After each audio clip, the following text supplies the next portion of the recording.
إن الحمد لله نحمده ونستعينه ونستغفره ونتوكل عليه ونعوذ بالله من شرور أنفسنا ومن سيئات أعمالنا. من يهده الله فلا مضل له ومن يضلل فلا هادي له. وأشهد أن لا إله إلا الله وحده لا شريك له، وأشهد أن سيدنا ومولانا محمدا عبده ورسوله. صلى الله على سيدنا وحبيبنا وشفيعنا ومولانا وقرة أعيننا محمد وعلى آله وأصحابه وسلم تسليما كثيرا كثيرا. من يطع الله والرسول فقد رشد، ومن يعص الله ورسوله فإنه لا يضر إلا نفسه ولا يضر الله الشيء ما بعد. فقد قال الله سبحانه: أعوذ بالله من الشيطان الرجيم. بسم الله الرحمن الرحيم. يا أيها الذين آمنوا اتقوا الله حق تقاته ولا تموتن إلا وأنتم مسلمون. صدق الله العظيم. அளவற்ற அருளாளனும் நிகரற்ற அன்புடையோருமாகிய ஏக வல்லவன் ரபுல் இஸ்ஸத் அல்லாஹ் ஜல்ல ஜலாலுஹு அவனுக்கே புகழனைத்தும் உண்டாகட்டும். அல்ஹம்துலில்லாஹ். அவன் இணையற்றவன், துணையற்றவன், ஈடு இணை இல்லாதவன். அடியாரின் அத்துணை செயல்களையும் அறிகின்ற சர்வ சக்தியையும் தன்னகத்தே கொண்டவன் என்று சான்று பகர்கின்றேன். சலாத்தும் சலாமும் சத்திய தூதர், சன்மார்க்க போதகர், சாதி மத பேதமின்றி சாந்திகள் பல செய்திட்ட எமது உயிருக்கு உயிரான, உயிரிலும் மேலான சையதுல் கவுனைன், சையதுல் ஸகலைன், ரஹ்மத்துல்லில் ஆலமீன், குதுவத்துல்லில் ஆமிலீன், ஷஃபீஉல் முஸ்லிமீன், ஹபீபுனா வ ஹபீபு ரப்பில் ஆலமீன், முஹம்மதுனில் முஸ்தஃபா ஸல்லல்லாஹு அலைஹி வ அலா ஆலிஹி வ அஸ்ஹாபிஹி வபாரக வசல்லம் அவர்கள் மீதும், அன்னாரின் வாழ்க்கை வழிமுறைகளை அடியோடு அடியொட்டி பின்பற்றி வாழ்ந்த உத்தம ஸஹாபா ரலியல்லாஹு அன்ஹும், தாபிஊன்கள், தபா தாபிஈன்கள், உலமாக்கள், முஃமினான ஆண்கள் பெண்கள், குறிப்பாக இன்றைய ஜும்மாவுடைய கடமையை நிறைவேற்றுவதற்காக அவன் இல்லத்தின் விருந்தாளிகளாக ஒன்று குழுமி இருக்கும் நம் அனைவர் மீதிலும் உண்டாவதாக. புனிதமான ஜும்மாவுடைய கடமையை நிறைவேற்றுவதற்காக இறை கட்டளையை ஏற்றவர்களாக இறை இல்லத்தில் இழ்த்திகாப்புடைய நியத்தில் அமர்ந்திருக்கும் அல்லாஹின் நல்லடியார்களே, கனவான்களே, அல்லாஹ் ரப்புல் ஆலமீனுடைய கட்டளைகளுக்கு இயன்றளவு அடிபணிந்து அவனது விலக்கலை விட்டு முற்றுமுழுதாக தவிர்ந்து நடந்து கொள்ளுமாறு முதலில் அடியேனுக்கும் அப்பால் உங்களுக்கும் தக்வாவை கொண்டு வஸிய்யத்தும் நசீஹத்தும் செய்கின்றேன். அல்லாஹின் நல்லடியார்களே, கனவான்களே, வாரத்தில் ஒரு முறை குத்பா பேருரையை கேட்பதற்காக அல்லாஹ்வின் மாளிகையில் ஒன்று கூடுகின்ற நாங்கள் நினைவில் கொள்ள வேண்டிய விடயம், சுன்னத்துக்கள் ஹயாத்தாக்கப்பட வேண்டும். இரண்டாம் சஃபில் இருக்கின்ற சகோதரர் முன் சஃப்பை பார்க்க வேண்டும். முன் வரிசையில் இடம் காலியாக இருந்தால் ஷைத்தான் நுழைந்து விடாமல், மன் சத்த ஃபுர்ஜத்தன் குஃபிர லஹ், ஹதீஸிலே வந்திருக்கிறது, சஃபில் காணப்படுகின்ற இடைவெளியை யார் அடைப்பாரோ அவருடைய பாவம் மன்னிக்கப்படும். அவர் ரப்பி குஃபிர்லி என்று இஸ்திக்ஃபார் செய்ய தேவையில்லை. இஸ்லாம் மனிதன் செய்யக்கூடிய குர்ஆன் ஹதீஸுக்கு உட்பட்ட ஒவ்வொரு அமலுக்கும் நன்மை வைத்திருக்கிறது. இறுதி வரைக்கும் ஹுத்பாவை கேட்கின்ற பொழுது 10 நாட்களுடைய பாவத்துக்கான மன்னிப்பு கிடைக்கிறது. அதற்கு இஸ்திக்ஃபார் தேவையில்லை, தௌபா தேவையில்லை. செய்ய வேண்டியது கண் விழித்து காது கொடுத்து கடைசி வரைக்கும் விழிப்போடு இருந்து தன் வாழ்க்கையை விழிப்பினரோடு ஆக்கிக் கொள்கின்ற பொழுது அல்லாஹ் ரப்பல் ஆலமீன் பாவத்துக்கான பரிகாரமாக அமைத்துவிடும். கனவான்களே, சகோதரர்களே, அல்லாஹ் ரப்பல் ஆலமீன் நமக்கு மத்தியில் அன்பையும் பாசத்தையும் இரக்கத்தையும் சகோதரத்துவத்தையும் வளர்ப்பதற்காக வேண்டி நாளாந்த ஒன்று கூடலை வைத்திருக்கிறான், இஜ்திமாவை வைத்திருக்கிறான். நாளாந்த ஐவேளை இஜ்திமா இருக்கிறது, ஜமாஅத்து தொழுகை. வயது வந்த ஊர் ஆண்களும் அதான் சொல்லப்பட்டதோ சொல்லப்படுவதற்கு முன்னாலேயோ அல்லாஹுடைய மஸ்ஜிதுக்கு வந்து ஜமாஅத்தாக தொழுகையை நிறைவேற்றுகின்ற பொழுது அதற்கு கிடைக்கின்ற நன்மை அலாதியானது. அதிலும் சுபஹுடைய தொழுகையை ஜமாஅத்தாக நிறைவேற்றினால் அல்லாஹ்வுடைய பாதுகாப்பில் வந்து விடுகிறார்.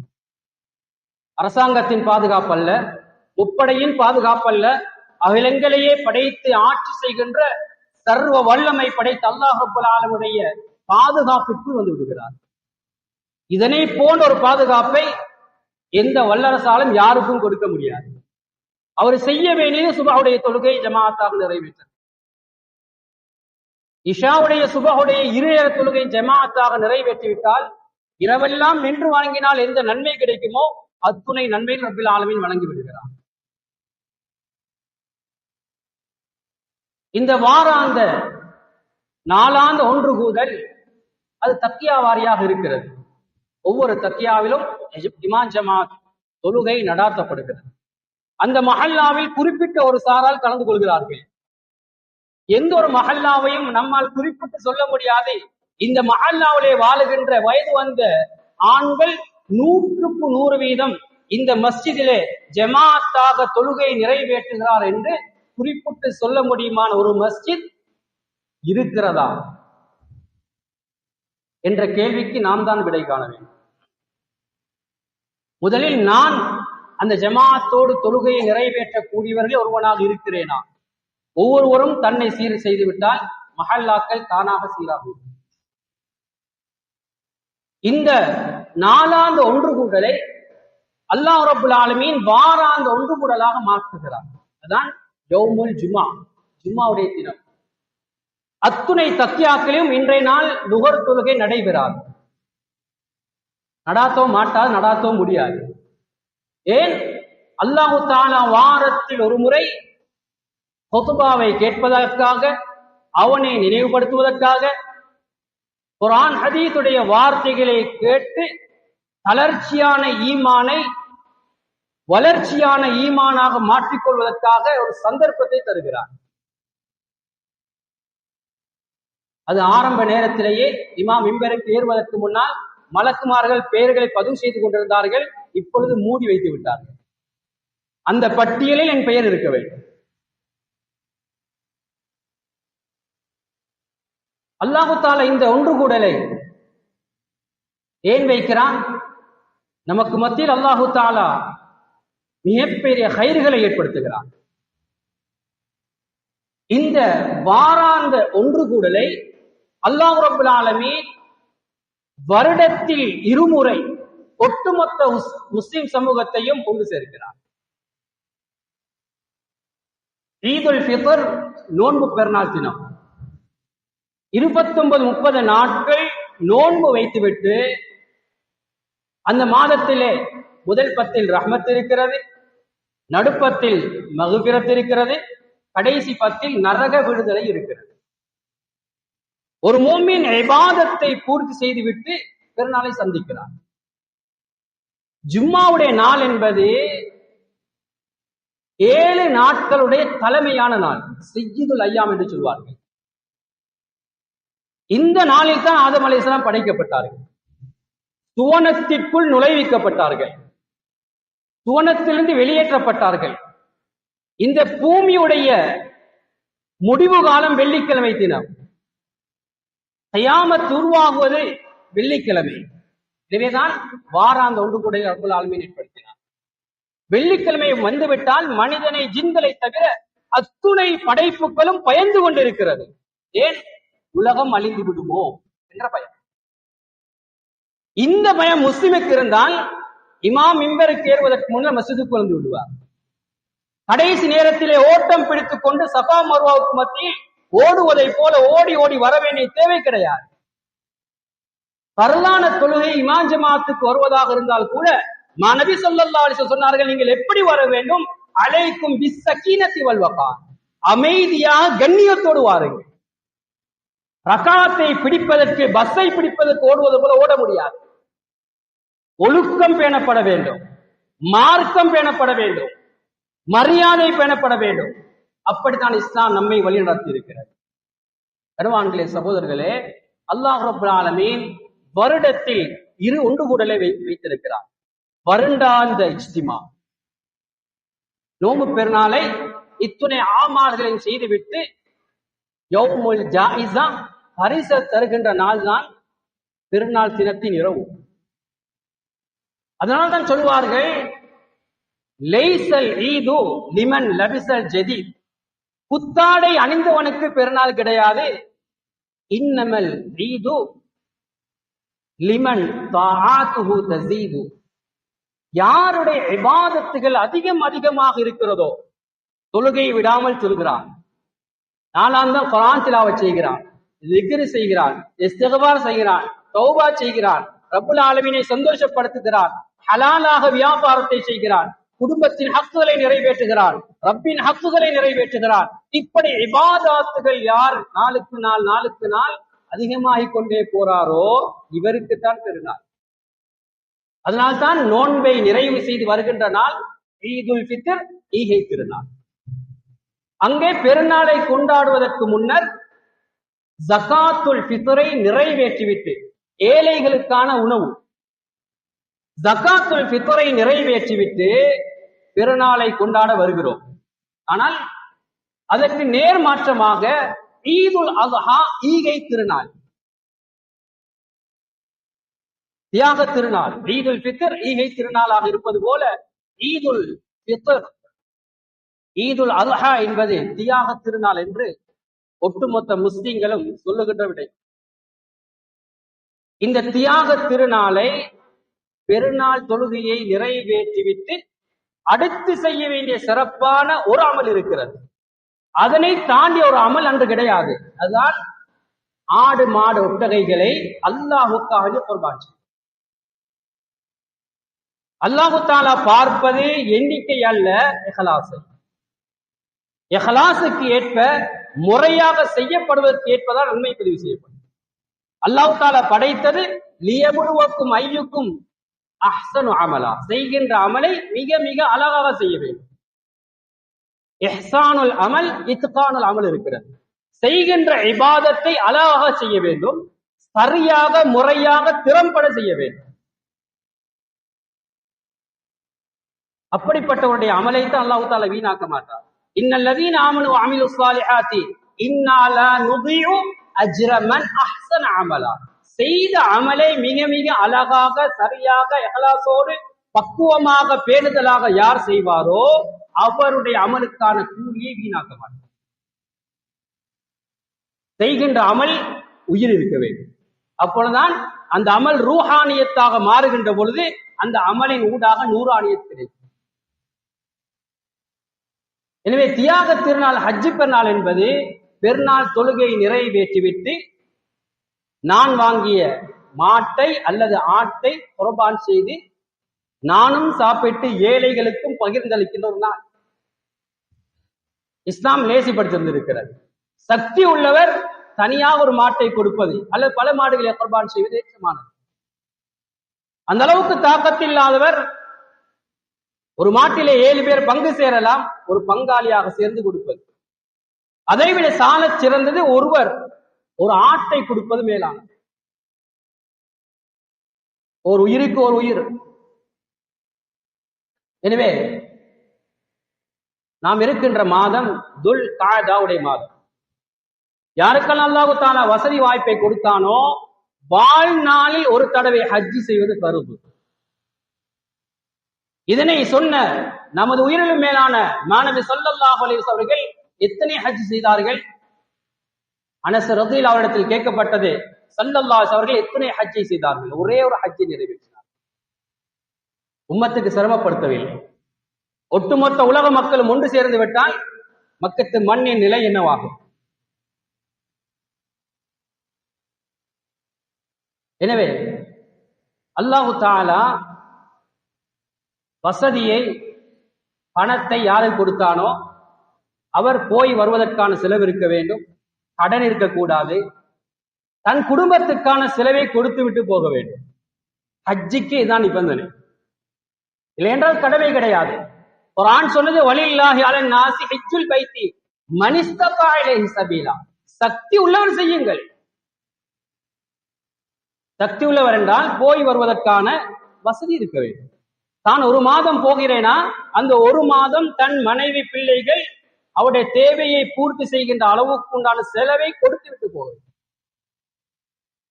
நான் ஹஜ்ஜை மேற்கொண்டால் குடும்பம் பசியோடு பட்டினியோடு இருக்க வேண்டும், பிறரிடத்தில் கையேந்த வேண்டும் என்ற நிலை வருமா? ஹஜ்ஜி வருது கிடையாது. அப்படி என்றால் குடும்பத்தின் கடமை எவ்வளவு முக்கியமா? எனவே அதை ஹஜ்ஜு அல்லாஹ் தஆலா எப்பொழுது வைத்திருக்கிறான்?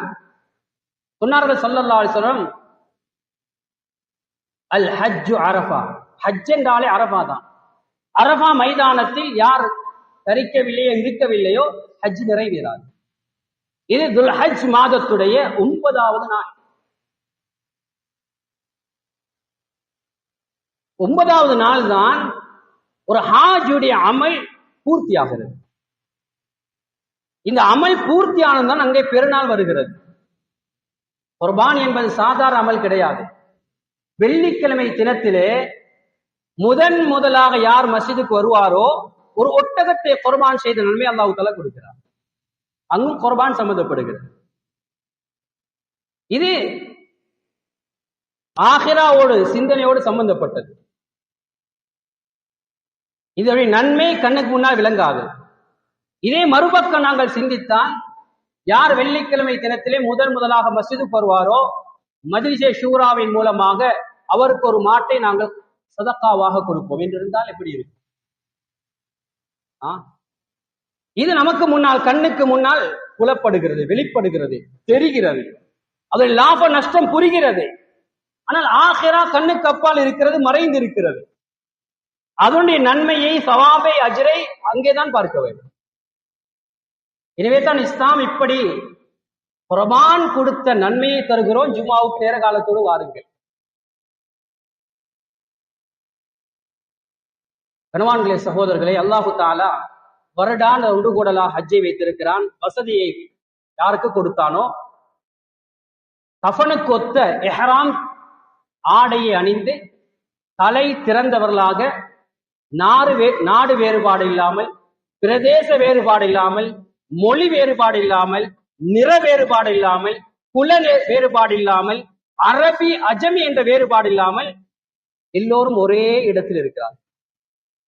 லப்பைக் அல்லாஹும்ம லப்பைக் லப்பைக் லா ஷரீக லக் லப்பைக் இன்னல் ஹம்த வன் நிஅமத லக் என்ற அந்த தல்பியாவை எல்லோரும் உச்சரிக்கிறார். ஒரே ரப்பை ஏற்று, ஒரே நபியை நபியாக ஏற்று, ஒரே காபத்துல்லாவை கிப்லாவாக ஏற்று நாம் எல்லோரும் ஒரு தாய் மக்கள் என்பதை நிரூபிக்கின்ற, இஸ்லாமிய சகோதரத்துவத்தை கட்டியெழுப்புகின்ற, முழு உலகத்துக்கும் இஸ்லாத்துடைய சகோதரத்துவத்தை எடுத்து காட்டுகின்ற இடம் அங்கு. எனவே நாங்கள் இருக்கின்ற இந்த மாதம் ஒட்டுமொத்த உலகத்திலும் ஒரு குடும்பத்துடைய தியாகம் பேசப்படுகிறது. நபி இப்ராஹிம் அலைஹிஸ்ஸலாம், அவருடைய மனைவி ஹாஜர் அலைஹிஸ்ஸலாம், மகன் இஸ்மாயில் அலைஹிஸ்ஸலாம், இந்த 3 பேரும் அல்லாஹ்வுடைய கட்டளைக்கு கட்டுப்பட்டதன் விளைவுதான் ஹஜ்ஜுடைய கடமைகள். அல்லாஹு தஆலா எல்லா மக்களுடைய உள்ளத்தையும் காபத்துல்லாவை காண்பதில் ஒரு விருப்பத்தை வைத்திருக்கிறார். எத்துணை உம்ராக்களை நிறைவேற்றினாலும் ஸல்லல்லாஹு அலைஹி வஸல்லம் தன் வாழ்நாளில் 4 உம்ராக்களை செய்திருக்கிறார்கள். ஆனால் மீண்டும் மீண்டும் மக்கத்து மண்ணை மிதிக்க வேண்டும், காபத்துல்லாவை கண்கூடாக காண வேண்டும் என்று ஃபகீரான முஸ்லிமான உள்ளங்கள் கூட துடிக்கிறது. அது ஏன்? அந்த ஈர்ப்பு எப்படி வந்தது? அல்லாஹு தஆலா இப்ராஹிம் அலைஹிஸ்ஸலாத்துக்கு சொன்னான், ஷாமில் இருந்தார்கள், மனைவியும் பச்சிலன் பால இஸ்மாயில் அலைஹிஸ்ஸலாம் 86வது வயதில் கிடைத்தவர்கள், மஸ்ஜிதுல் ஹராமுக்கு பக்கத்தில் விட்டு வருமாறு சொன்னான். விட்டு விட்டு வந்தார்கள். துஆ கேட்டார்கள் 3 விடயங்களுக்காக. ரப்பி ரப்பனா இன்னி அஸ்கந்து மின் துர்ரியதி பிவாதின் கைரி தி ஸர்இன் இந்த பைத்திகல் முஹர்ரம். யா அல்லாஹ், மஸ்ஜிதுல் ஹராமுக்கு பக்கத்தில் என் குடும்பத்தை விவசாயம் செய்ய முடியாத ஒரு பூமியிலே, அங்கே மனிதர்கள் கிடையாது, வீடுகள் கிடையாது, மனித சஞ்சாரமற்ற ஒரு பூமியிலே தன்னன் தனியாக மஸ்ஜிதுல் ஹராமுக்கு பக்கத்தில் இதோ வாழ வைத்து விட்டு வந்திருக்கிறேன். ரப்பனா லியுகீமு ஸலாஹ், இறைவா அவர்கள் தொழ வேண்டும், தொழுகையை நிலைநாட்டக்கூடியவர்கள் அவர்களை நீ ஆக்க வேண்டும். ஃபஜ்அல் அஃபிததம் மினன் நாஸி தஹ்வி இலைஹிம், அவர்களின் பால் மக்களுடைய உள்ளங்கள் சாய வேண்டும். 3வது வர்ஸுகுஹும் மினஸ் ஸமராத், நீ கனிவர்க்கங்களை உண்ண கொடுக்க வேண்டும். 3 துஆ. உண்மையில் நமது முன்னோர்கள் வீடு கட்டுவதாக இருந்தால் தண்ணீர் வசதி இருக்கிறதா முதலாவது பார்ப்பார். ஆனால் இப்ராஹிம் அலைஹிஸ்ஸலாம் தன் குடும்பத்தை விட்டு வந்த இடம், அங்கே தண்ணீரே கிடையாது, பயிர் பச்சைகள் முளைக்காது, கட்டாந்தரை பாலைவனத்து பூமி. ஆனால் திரும்பி வருகின்ற பொழுது ஹாஜர் அலைஹிஸ்ஸலாம் கேட்டார்கள், அல்லாஹு அமர, எங்களை தன்னந்தனியாக விட்டு விட்டு போகிறீர்களே, உண்மையில் கஷ்டம்தான். 86வது வயதில் கிடைத்த மனைவியை தன்னந்தனியாக ஒரு இடத்தை விட்டு வருவதாக இருந்தால் இதுதான் பொறுமை. அங்கே பொறுமை வெளிப்பட்டது, ஈமானிய உறுதி வெளிப்பட்டது, தவக்குல் வெளிப்பட்டது. 3 அம்சங்கள் வெளிப்பட்ட இடம். திரும்பி பார்க்கவில்லை, தலையின் சைகையால் பதில் சொன்னார்கள். ஆம், ஈமானிய உறுதி மிக்க மனைவி சொன்ன பதில் என்ன தெரியுமா? பட்டென்று சொன்னார்கள், இதன் லை யுதையன அல்லாஹ், அப்படி என்றால் நிச்சயமாக அல்லாஹ் தஆலா எங்களை வீணாக்க மாட்டார். சுமார் 5000 ஆண்டுகளுக்கு முன்னர் சொன்ன வார்த்தை இன்று மிம்பரிலே பேசுகிறோம். இன்ஷா அல்லாஹ் கியாமத் நாள் வரும் வரைக்கும் அவர்கள் மக்கள் மனங்களில் வாழ்கிறார்கள். நம்மிலே இப்ராஹிம் என்ற பெயரை வைத்தவர்கள் இருக்கிறார்கள், இஸ்மாயில் என்ற பெயரை வைத்தவர்கள் இருக்கிறார்கள், ஹாஜர் என்ற பெயரை வைத்தவர்கள் இருக்கிறார்கள். ஏன்? அல்லாஹு தஆலா இன்னும் அவர்களை மனித மனங்களில் வாழ வைத்துக் கொண்டிருக்கிறார். திரும்பி போனார்கள், தண்ணீர் தீர்ந்து விட்டது. இஸ்மாயில் அலைஹிஸ்ஸலாம் தாகத்தினால் தடுமாறிக் கொண்டிருக்கிறார்கள், பரிதவித்துக் கொண்டிருக்கிறார்கள். தாங்கிக் கொள்ள முடியாமல் தவித்த ஹாஜர் அலைஹிஸ்ஸலாம் சஃபா என்ற மலையில் ஏறினார்கள், தண்ணீர் தேடி இருக்கிறார்கள். தவக்குல் என்பது அல்லாஹ் மேல் நம்பிக்கை வைத்துவிட்டு சபபுக்காக முயற்சி செய்ய வேண்டும். இதைதான் உலமாக்கள் சொல்கிறார்கள். முயற்சி செய்வது என்பது தவக்குலுக்கு முரண் அல்ல. குர்ஆன் சொல்கிறது, ஃபைதா குதியத்திஸ் ஸலாஹ், ஜும்மா தொழுகை நிறைவேற்றப்பட்டு விட்டால் ஃபன்தஷிரு ஃபில் அர்தி, பூமியிலே பறந்து விரிந்து சென்று வப்தகு மின் ஃபضலில்லாஹ், நீங்கள் வியாபாரத்தில் தொழிலில் ஈடுபடுங்கள். குர்ஆன் சொல்கிறது. தண்ணீர் தேடி போனார்கள், இல்லாத யாராவது வருகிறார்களா, தண்ணீர் கிடைக்குமா என்று தேடி போனார்கள். இறங்கினார்கள், இல்லை. மீண்டும் மறுவாழ்வு. இப்படி 7 தடவை தேவைக்காக வேண்டி போனார்கள். அல்லாஹ் தஆலா இன்று எப்படி ஆக்கினான்? சஃபா மர்வாவுக்கு மத்தியில் சஅய் செய்ய விட்டால் ஹஜ் நிறைவேறாது. ஒரு பெண்ணுடைய தியாகத்தை இந்த உம்மத்துக்கு அல்லாஹ் தஆலா ஃபர்தாக ஆக்கிவிட்டார். அல்லாஹ்வுடைய கட்டளையை வாழ வைத்தார்கள். அந்த குடும்பத்தை ரப்புல் ஆலமீன் இன்னும் மனித மனங்களில் வாழ வைத்துக் கொண்டிருக்கிறார். தண்ணீர் கிடைக்கவில்லை. முயற்சிக்கு பின்னர், தவக்குலுக்கு பின்னர், உறுதியான நம்பிக்கைக்கு பின்னர், சபருக்கு பின்னர் ஜிப்ரீல் அலைஹிஸ்ஸலாத்தை அனுப்பி அவருடைய கால் பாதத்திலிருந்து ஜம்ஸம்மை வெளியாக்கினார். என்ன செய்தார்கள் தெரியுமா? தண்ணீர் இல்லாத பொழுது தண்ணீர் கிடைத்தால் அவசரமாக சேமித்துக் கொள்வோம். இதுதான் நமது இயல்பு. அவர்கள் மணல் பூமி அல்லவா, தண்ணீர் வந்தது, தண்ணீர் தீர்ந்து விடாமல், முடிந்து விடாமல், ஓடி விடாமல் இருக்க மணலினால் ஹவுலை போல அமைத்தார்கள். அதனால்தான் நபியுனா ஸல்லல்லாஹு அலைஹி வஸல்லம் சொன்னார்கள், யர்ஹமுல்லாஹ் இம்ராத் இப்ராஹிம் அலைஹிஸ்ஸலாம், இப்ராஹிம் அலைஹிஸ்ஸலாம் மனைவிக்கு அல்லாஹ் தஆலா ரஹ்மத் செய்வானாக. லவ் தரக்கத் ஜம்ஸம லகானத் ஜம்ஸமு ஐனம் மஈனா என்று சொன்னார்கள். அன்று ஹாஜர் அலைஹிஸ்ஸலாம் ஜம்ஸம் என்றால் அவர் என்ன சொன்னார்கள் தெரியுமா? இஜ்தமி, தண்ணீரே நீ ஓடி விடாமல் தேங்கி விடு, இங்கேயே நின்று விடு, சேமிப்பாக இருந்து விடு என்று சொன்னார்கள். அன்று அவர்கள் ஹவுல் மாதிரி ஒரு அணையை அமைத்திருக்காவிட்டால் ஜம்சம் கிணறாக அல்ல ஆறாக ஓடி இருக்கும் என்று சொன்னார். ஜம்சமை எந்த நல்ல நீயத்தோடு குடிக்கிறோமோ நீயத் நிறைவேற்றி தரப்படும். நோய்க்கான ஷிஃபா, இல்முக்கான ஜியாதா அல்லாஹ் அதில் வைத்திருக்கிறார். ஒரு பெண்ணுடைய தியாகத்தின் வெளிப்பாடு வற்றாத பரக்கத்தை இன்னும் வைத்திருக்கிறார். அடுத்துதான் கனவு கண்டார்கள் அறுப்பதாக, அதான் குர்பானி. மகனிடத்தில் போய் சொன்னார்கள், கனவிலே உன்னை அறுப்பதாக கண்டுவிட்டேன். ஒத்துழைதான் தான் அறுக்க முடியும். நாங்கள் அறுக்கின்ற ஆடு மாடு இருக்கிறதே, 4 காலையும் கட்டி நிலத்திலே புரட்டி படாத பாடுபட்டு கழுத்திலே கத்தியை வைக்க எவ்வளவு தடுமாறுகிறோம். அதுவும் முழுமையாக அறுபடாவிட்டால் ஓடிய மாடுகள் இருக்கிறது நம் நாட்டில் வரலாறு. ஆனால் இஸ்மாயில் சொல்கிறார்கள், அல்லாஹ்வுடைய கட்டளைக்காக வேண்டி தன் உயிரையே கொடுக்க முன்வருகின்றார்கள். இன்று மகனுக்கு தொலைப்போ சொன்னால் கூட அதுக்கே பின்வாங்குகிறார். உயிர் கொடுக்க முன் வருவானா? என்ன சொன்னார்கள்? யா அபதி ஃஅல் மா துஅமர், அல்லாஹ்வின் கட்டளை எதுவோ அதை செய்யுங்கள். ததஜுதுனி இன்ஷா அல்லாஹு மினஸ் சாபிரீன், நீங்கள் என் கருத்தை அறுத்து உயிர் கொடுப்பதற்காக வேண்டி நான் பொறுமையாக இருப்பேன். எப்படி வார்த்தை! இதுதான் ஈமானிய பாடம். தனது உயிர் அல்லாஹுக்காக வேண்டி கொடுக்கப்பட வேண்டுமா, அதற்கும் தயாராக. எனவே அந்த உல்ஹியாவுடைய அமலை மிகவும் கண்ணியமாக செய்ய வேண்டும். அல்லாஹ் அந்த சந்தர்ப்பத்திலே இஸ்மாயில் சொன்னார்கள், யா அபதி லைஸலி ஸௌபுன் துகஃபினு ஃபீ கைரா, அருமை தகப்பனாரே, என்னை அறுத்தால் சாப்பிட முடியுமா? முடியாது. நாங்கள் மாட்டை அறுத்தால் இரத்தம் பூமிக்குள் போகிறது, இறைச்சி வயிற்றுக்குள் போகிறது, அல்லாஹ்விடத்தில் இஹ்லாஸ் போகிறது, அவ்வளவுதான். லா யனால் அல்லாஹ் லுஹூமுஹா வலா திமாஉஹா வலாகின் யனாலுஹு தக்வா மின் குர்ஆன் சொல்கிறது. அறுத்த மாட்டின் ஆட்டின் இறைச்சியை சாப்பிடுவது நான், இரத்தம் மண்ணுக்குள் போய்விட்டது, அல்லாஹ்விடத்தில் போய் சேர்வது இஹ்லாஸ்.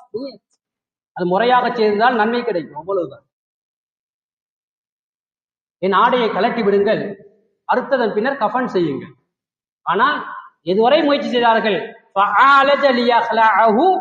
ஆடையை மேலாடைய கமீஸை கலட்ட முற்படுகிறார்கள். அந்த நேரத்தில் தான் பின்னாண்டு சத்தம் கேட்டது, ஐயா இப்ராஹிம் அது சொத்தக்தர், ஏ இப்ராஹிமே, கனவை உண்மையாக்கி விட்டீர்கள், சுவனத்திலிருந்து அல்லாஹு தஆலா ஆட்டை கொடுத்தார். அல்லாஹ்வுடைய கட்டளைக்கு கட்டுப்பட்டால் அல்லாஹ்வின் உதவி சுவர்க்கத்திலிருந்து வரும் சகோதரர்களே. இது வித்தியாசம். அல்லாஹ்வுடைய கட்டளைக்கு கட்டுப்படுவது, தடுத்தலை செய்யாமல் இருப்பது இருக்கிறதே, இது வித்தியாசமானது. ருசித்தால் தான் புரியும் சகோதரர்களே. அதனுடைய இன்பம் அலாதியானது, சொல்லி புரியாது. எனவே துல் ஹஜ் முதல் மாதத்துடைய 10 நாட்கள் சிறப்பான நாட்கள், சாலிஹான ஆமால்கள் செய்ய வேண்டிய நாட்கள். குர்ஆனில் வல் ஃபஜ்ர், ஃபஜ்ருடைய நேரத்தின் மீது சத்தியமாக, வலயாலின் அஷர், 10 இரவுகள் மீது சத்தியமாக. இது துல் ஹஜ்ஜுடைய முதல் 10 நாட்கள். வஷ்ஷஃபி, இரட்டையின் மீது சத்தியமாக, ஈதுல் அல்ஹா பெருநாள் தினம். வல் வத்ர், ஒற்றையின் மீது சத்தியமாக, அரஃபாவுடைய தினம். அல்லாஹு தஆலா இந்த நாட்கள் மீது சத்தியம் செய்திருக்கிறார். தேவன் ஸல்லல்லாஹு அலைஹி அவர்கள் இந்த நாட்களில் செய்கின்ற அமல் மிக மிக சிறப்பான அமல். எனவே இந்த நாட்களில் அபூ ஹுரைரா ரலியல்லாஹு அவர்கள், இப்னு உமர் ரலியல்லாஹு அன்ஹுமா பஜாருக்கு போய் சத்தமாக தக்பீர் சொல்வார்களாம். இவருடைய தக்பீர் சத்தத்தை கேட்டு முழு பஜாரும் தக்பீரால் அதிரும். தக்பீர் சொல்வது சுன்னா, அதிகமா திக்ரில் ஈடுபடுவது, தொழுகையை பேணுதலாக நிறைவேற்றுவது, இஸ்திக்பார் செய்வது, தௌபாவில் ஈடுபடுவது சிறப்பான அமல். அதிலும் துல் ஹிஜ்ஜாவுடைய 9வது நாள் அரஃபாவுடைய நோன்பு இருக்கிறது. ஸல்லல்லாஹு அலைஹி அவர்கள் கேட்கப்பட்டது, அரஃபா நோன்புடைய சிறப்பு. துல் ஹஜ் மாதத்துடைய 9வது நாளில் வருகின்ற நோன்பு. சொன்னார்கள், யுகஃபிரு ஸனத்தல் மாதியா வல் பாகியா, சென்ற வருகிற வருடத்துடைய பாவத்துக்கான மன்னிப்பை பெற்றுத் தருகிறது ஒரு நோன்பு. அதுபோல யாரெல்லாம் உல்ஹியா கொடுக்க நியத் செய்திருக்கிறார்களோ, துல் ஹஜ் மாதத்துடைய தலைப்பறையை கண்டுவிட்டால் பல் யும்சிக் அன் ஷஅரிஹி வ அவ்சாரிஹி, முஸ்லிமில் ஹதீஸ் இருக்கிறது, அவர் முடி வெட்டுவதையும் நகம் வெட்டுவதையும் தெரிந்து கொள்ள. எனவே அது ஒரு முக்கியமான சுன்னத்தாக இருக்கிறது. அத்தோடு நாம் வாழுகின்ற நாடு அந்நிய நாடு. மாட்டை தெய்வமாக கும்பிடுப்பவர்கள் நமக்கு மத்தியில் வாழ்கிறார்கள். மாட்டுக்கென்று பொங்கல் வைத்து கொண்டாடக்கூடியவர்கள் இந்த நாட்டில் வாழுகிறார்கள். புதிதாக வீடு கட்டினால் வீட்டுக்குள் மாட்டை அழைத்து வந்து வீட்டுக்குள் மாட்டை வைத்து தவாப் செய்து ஒரு வகையான இபாதத்தை செய்கின்ற அந்நிய மக்கள் இந்த நாட்டிலே வாழுகிறார்கள். அவருடைய உணர்வுகள் புண்படாத மாதிரி நடந்து கொள்ள வேண்டும். மிருகங்களுக்கான முறை இருக்கிறது. அல்லாவோடு இஹ்சானும் நடக்க வேண்டும், இபாதத்தில் இஹ்சான் இருக்க வேண்டும், அடியாரோடு இஹ்சானும் நடந்து கொள்ளும். அபில் வாலிதைனி இஹ்சானா, குர்ஆன் சொல்கிறது, தாய் தகப்போடு இஹ்சான் நடந்து கொள்ளுங்கள். இன்னல்லாஹ் கதபல் இஹ்சான் அலா குல்லி ஷை, ஒவ்வொன்று மீதும் அல்லாஹ் இஹ்சானோடு நடந்து கொள்வதை ஃபர்லாக ஆக்கி இருக்கிறார். எனவே ஃபைதா கதல்தும், கொலைக்கு பதிலாக கொலை செய்தால் ஃபஅஹ்சினுல் கித்லா, கொலை செய்கின்ற விதத்தை அழகாக செய்யுங்கள், சித்திரவதை செய்ய முடியாது. வைதா தபஹ்தும், ஆட்டை மாட்டை அறுப்பதாக இருந்தால் ஃபஅஹ்சினு திபஹா, அறுக்கின்ற முறையை இஹ்சானோடு நடந்து கொள்ளுங்கள். ஒரு மாடு பார்த்திருக்க என்னுடைய அறுப்பது, அதற்கு முன்னால் கத்தியை தீட்டுவது, இழுத்து வருவது, வராவிட்டால் வாளை முறுக்குவது இஸ்லாத்தில் தடை செய்யப்பட்டது. ஜீவ காருண்யத்தை போதித்த மார்க்கம் இஸ்லாம். வாய் பேச முடியாத ஜீவன்களோடு எப்படி நடக்க வேண்டும் என்று சொல்லித் தந்த மார்க்கம் இஸ்லாம். பனு இஸ்ராயேல் காலத்தில் பூனையை கட்டி வைத்து உணவும் கொடுக்கவில்லை, அதுவாக போய் தேடுவதற்கான சந்தர்ப்பத்தையும் கொடுக்கவில்லை.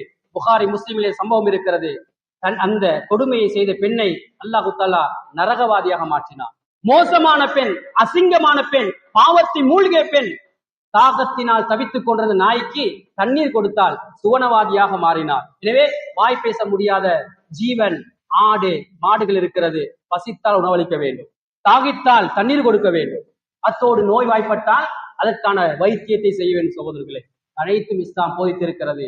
எனவே உன்னதமான மார்க்கத்தை சுமந்த நாங்கள் இந்த இபாதத்துகளை முறையாக சரியாக செய்து அல்லாஹ்விடத்தில் மேலான கூலியை பெறுகின்ற பாக்கியத்தை வல்ல ரஹ்மான் நம் அனைவருக்கும் நசீபாக்குவானாக.